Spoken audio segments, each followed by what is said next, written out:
Estamos agora na lição número 8, e o mesmo tema, mas a segunda parte, o propósito eterno de Deus. E agora nós vamos falar sobre família.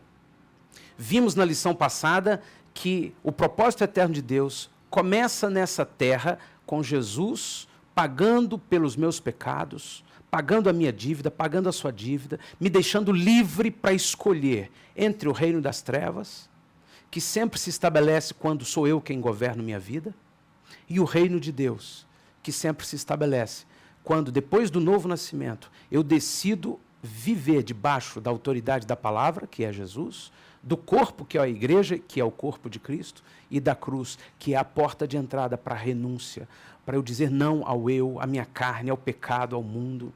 Se eu vivo isso, eu estou de volta ao propósito eterno de Deus. E então ele vai operar em mim para que eu me torne mais semelhante a Jesus, cada dia mais semelhante a Jesus. Nós vimos na lição passada que fomos criados à imagem e semelhança de Deus, mas que a partir de Adão, depois do pecado, todos nós nascemos à imagem e semelhança de Adão. E Deus enviou Jesus, o segundo Adão, um homem puro, santo, para nos levar de volta à imagem e semelhança dele. E agora, nessa segunda parte do propósito eterno de Deus, eu quero estudar com você sobre família. Porque família faz parte do propósito eterno de Deus. Deus vai nos levando de volta à imagem e semelhança de Jesus, seu primogênito, porque Ele quer constituir para si mesmo uma família. Ele quer eu e você como membros dessa família.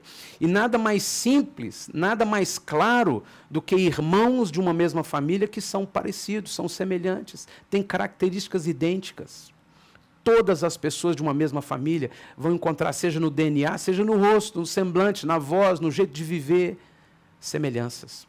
E Deus quer que eu e você nos tornemos cada dia mais semelhantes a Jesus, no rosto, na forma de viver, na voz, na linguagem, nos valores, nos princípios, na obra, no caráter, nos frutos. Isso diz respeito a uma família. A família é um projeto de Deus. A família biológica, terrena e temporal. E a família espiritual, igreja, que é humana e divina, que é eterna. Em Gênesis, capítulo 7, o verso 1, nós lemos assim: disse o Senhor a Noé, entra na arca, tu e toda a tua casa. A arca é o símbolo da salvação.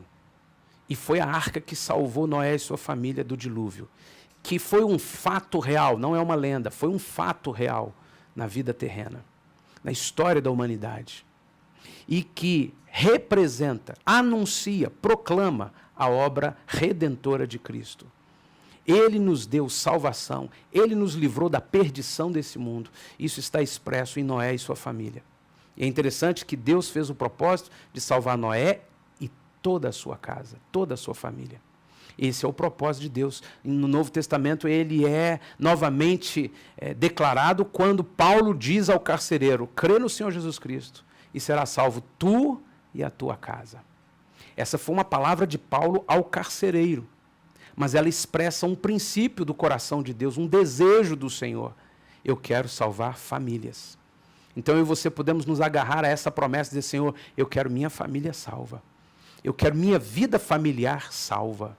Porque família é um propósito do Senhor, é um projeto do Senhor. Depois ele renova a aliança de família em Gênesis capítulo 9. Abençoou Deus a Noé e a seus filhos. E lhes disse: sede fecundos, multiplicai-vos e enchei a terra. O propósito de Deus na construção de todo o universo é ter uma família. Enquanto ele precisava nos deixar nesta terra, e ainda estamos vivendo esse projeto de Deus, de obra de restauração à imagem e semelhança dele, ele também nos fez viver em família, como ele tem o projeto no céu, por toda a eternidade. E ele disse a Noé: Noé, eu quero enfatizar o que eu disse a Adão e Eva lá no Éden. Cresçam, multipliquem, frutifiquem, formem família, multipliquem vidas, cuidem de todas as coisas. Eu dou a bênção e a prosperidade a vocês. Em Gênesis capítulo 12, verso 1, nós lemos o Senhor dizendo agora a Abraão: Ora, disse o Senhor a Abrão, sai da tua terra, da tua casa, da tua parentela, e vai para a terra que te mostrarei. De ti farei uma grande nação, e te abençoarei, e te engrandecerei o nome. Sê tu uma bênção. Abençoarei os que te abençoarem, e amaldiçoarei os que te amaldiçoarem. Em ti serão benditas todas as famílias da terra. O Senhor levanta um homem para formar uma nação, diz assim, eu vou usar essa nação, a nação de Israel, para ensinar a todas as nações da terra os meus preceitos. E até Jesus saiu da nação de Israel. A Bíblia veio de Israel. E eu e você hoje não podemos ignorar isso e precisamos valorizar, honrar, orar, e nós precisamos buscar do Senhor, Deus de Israel, a revelação de todas as coisas. Porque Ele disse que através daquele povo abençoaria todas as famílias da terra. E assim como eu e certamente você fomos alcançados pela palavra do Evangelho de Jesus Cristo, nos tornamos família de Deus, Ele quer através de nós abençoar todas as famílias da terra. Isso faz parte do propósito eterno de Deus. Em Efésios, capítulo 2, verso 19, nós lemos assim, assim já não sois estrangeiros e peregrinos, mas concidadão dos santos, e sois da família de Deus, edificados sobre o fundamento dos apóstolos e profetas, sendo Ele mesmo, Cristo Jesus, a pedra angular, no qual todo edifício bem ajustado cresce para santuário dedicado ao Senhor, no qual também vós juntamente estáis sendo edificados para a habitação de Deus no Espírito. Quando Deus fala do seu plano, quando Deus fala do seu projeto nessa terra, salvando o homem e o colocando em comunhão como corpo de Cristo, para ser aperfeiçoado, edificado, para prosperar, Ele está falando de família. O texto é claro, vocês não são mais estrangeiros nem peregrinos, mas vocês são concidadãos dos santos, vocês pertencem à família de Deus, vocês pertencem ao reino de Deus, e sois família de Deus. A igreja não pode ser vista como um lugar, nem como uma instituição. Eu, como pastor, ou padre, como sacerdote, ou qualquer pessoa, membro de uma igreja, não pode ver a igreja como uma instituição, como uma organização, mas como uma família. E os atritos, as dificuldades que nós temos, grande parte deles dizem respeito às dificuldades de se viver em família, até que todos sejam aperfeiçoados. E outra parte dessas dificuldades, elas vêm pelo fato de alguns não entenderem que igreja não é uma instituição. Igreja não é um banco onde eu tiro o que eu preciso. Igreja não é uma instituição que eu encontro profissionais que me ajudam nas minhas necessidades. Igreja é uma família. E uma família linda, uma família que anda bem, todos lavam prato, todos arrumam cama, todos cuidam, todos pagam conta, todos ajudam em tudo, todos almoçam juntos, todos se alegram juntos. É assim. E Deus quer que a minha vida e a sua vida como igreja seja uma família. A família do Éden, nós vimos lá atrás, na lição anterior, que Deus formou o homem à imagem e semelhança dele. Então, o Senhor tem uma família, a família do Éden. Adão e Eva, filhos, sem pecado, unidos, amando ao Senhor e tendo comunhão diária, cuidando da natureza e de todas as coisas do reino de Deus. Esse foi o projeto de Deus no Éden. Paraíso, alegria, bênção. Agora, a família de Adão, depois do pecado, Adão e Eva sofrendo fora do paraíso, fora do Éden, filhos envolvidos em brigas, pecado, desunião, batalhando somente pelas coisas terrenas. E essa é a fotografia da família de hoje. Pais, mães, fora do paraíso, fora da alegria, só carga, só peso, só problema, só dificuldade, só reclamação, separações, muita luta, problemas financeiros, só angústia.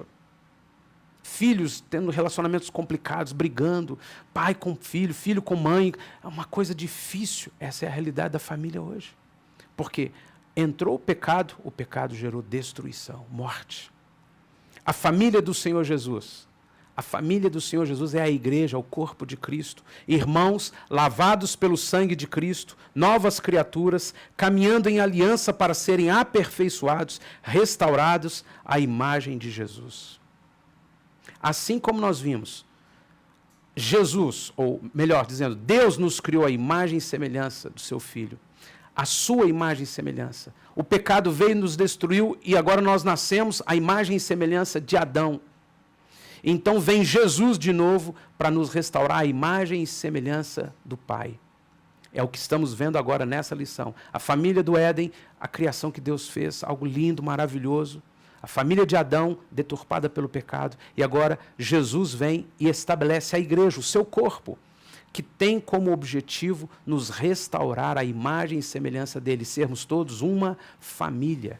Está escrito em Efésios, capítulo 3, verso 14, por esta causa me ponho de joelhos diante do Pai, de quem toma o nome toda a família, tanto no céu como sobre a terra, para que, segundo a riqueza da sua glória, vos conceda que sejais fortalecidos com poder, mediante o seu Espírito no homem interior, e assim habite Cristo no vosso coração, pela fé, estando vós arraigados e alicerçados em amor, a fim de poderdes compreender com todos os santos qual é a largura, o comprimento, a altura, a profundidade e conhecer o amor de Cristo, que excede todo o entendimento, para que sejais tomados de toda a plenitude de Deus. Ora, aquele que é poderoso para fazer infinitamente mais do que tudo que pensamos, pedimos, conforme o seu poder que opera em nós, a ele seja a glória na igreja e em Cristo Jesus, por todas as gerações, para todos sempre. Amém. Eu e você temos um chamado. O Senhor nos convida, não a sermos membros de igreja, não a mudarmos de religião, não a termos cargo, não a fazermos um monte de coisa, mas a uma obra de restauração, nos tornarmos mais semelhantes a Ele, para que de volta sejamos uma só família, a família de Deus, em que Jesus é o primogênito entre muitos irmãos. Eu e você, o corpo de Cristo, a igreja do Senhor em toda a terra. E isso é uma família. Nós temos um chamado, somos chamados para fazer parte da nova família, a família de Cristo. E o nosso irmão mais velho, Jesus Cristo, nos conduz pelo seu Espírito Santo a todo esse processo. Agora, nossa caminhada terrena e cristã, ela vai fazer com que Deus trabalhe na nossa vida. Que nós nos tornemos cada dia mais semelhantes a Jesus. Esse é o propósito do Senhor. De tal forma que em meio a tudo isso, que não pode ser só uma vida religiosa, Ele vai também transformando nossa família biológica. Então é possível que você seja talvez o único crente em Jesus. Eu não estou falando de evangélico, de ter mudado de religião, estou falando de crente, discípulo mesmo. Você pode ter certeza que todos na sua casa serão tocados, transformados, abençoados pelo fluir de Deus na sua vida. Porque assim como Ele nos põe numa família, família espiritual, família eterna de Cristo, Ele quer transformar a nossa casa, nossa família, nossa vida familiar, para que tenhamos paz, alegria, harmonia, para que vivamos aqui e agora um pedacinho das bênçãos que teremos por toda a eternidade como família. Deus Pai e nós, seus filhos, em família, vivendo perfeitamente toda a glória, toda a beleza, toda a graça, toda a riqueza por toda a eternidade com Ele. Esse é o propósito eterno de Deus. Esse é o projeto do Senhor. Em Romanos capítulo 8, verso 14, nós lemos assim: pois todos os que são guiados pelo Espírito de Deus são filhos de Deus, porque não recebeste o espírito de escravidão para viverdes outra vez atemorizados, mas recebestes o espírito de adoção, baseados no qual chamamos Abba Pai, ou Papaizinho. O próprio Espírito testifica com o nosso espírito que somos filhos de Deus. Ora, se somos filhos, somos também herdeiros, herdeiros de Deus e co-herdeiros com Cristo. Se com Ele sofremos, com Ele seremos glorificados. Se nos tornamos filhos de Deus, seremos cada dia mais semelhantes a Jesus. E também em Romanos, no mesmo capítulo 8, verso 28, nós lemos assim: sabemos que todas as coisas cooperam para o bem daqueles que amam a Deus, daqueles que são chamados segundo o seu propósito. Porquanto aos que de antemão conheceu, também os predestinou para serem conformes à imagem de seu Filho, a fim de que ele seja o primogênito entre muitos irmãos. E aos que predestinou, a esses também chamou, e aos que chamou, a esses também justificou, e aos que justificou, a esses também glorificou. O que falta em cada um de nós para vivermos mesmo em família? Como Deus pode agir nas nossas vidas, nos tornando mais semelhantes a Jesus, pertencentes à sua família, à igreja, e transbordando vida em abundância, graça, amor na nossa família terrena? Como? Mesmo que eu e você não tenhamos respostas, nós podemos ir para diante do Senhor. Faz isso, Senhor. Na minha vida pessoal, me inserindo na vida do corpo de Cristo, da igreja, como família. Lealdade, fidelidade, amor, serviço, relacionamentos, interdependência, como família. Como, na verdade, a gente nem tem, na maioria das famílias, cada um é por si. Eu quero restaurar isso na minha vida em família com o corpo de Cristo. E eu quero que o Senhor me use para restaurar isso na minha vida de família biológica, terrena. Eu quero. Você ainda vê a igreja como uma instituição e lugar onde vamos fazer um culto? Assistir a alguma coisa? Ou você realmente já consegue ver a igreja local como sua família espiritual e terrena? Eu quero incentivar você a ler toda a lição, a ler todos os textos bíblicos e a ter um tempo diante do Senhor.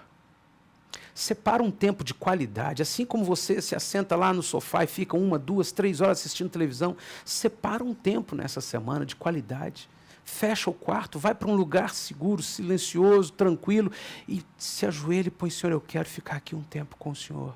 Eu quero pedir que o Teu Espírito Santo revele o que eu estou estudando. Traga vida, vivifique o que eu estou estudando. Eu quero realmente estar no centro do Teu propósito eterno. Porque tudo vai passar. Só vai permanecer a Tua palavra, só vai permanecer o Teu propósito eterno. E eu quero estar inserido nesse propósito eterno. Eu desejo isso, Senhor. E eu te abençoo para essa semana ser uma semana de crescimento, de você e eu nos tornarmos mais parecidos com Jesus. E nas reuniões da célula, nós sermos realmente alimentados pela comunhão no corpo de Cristo.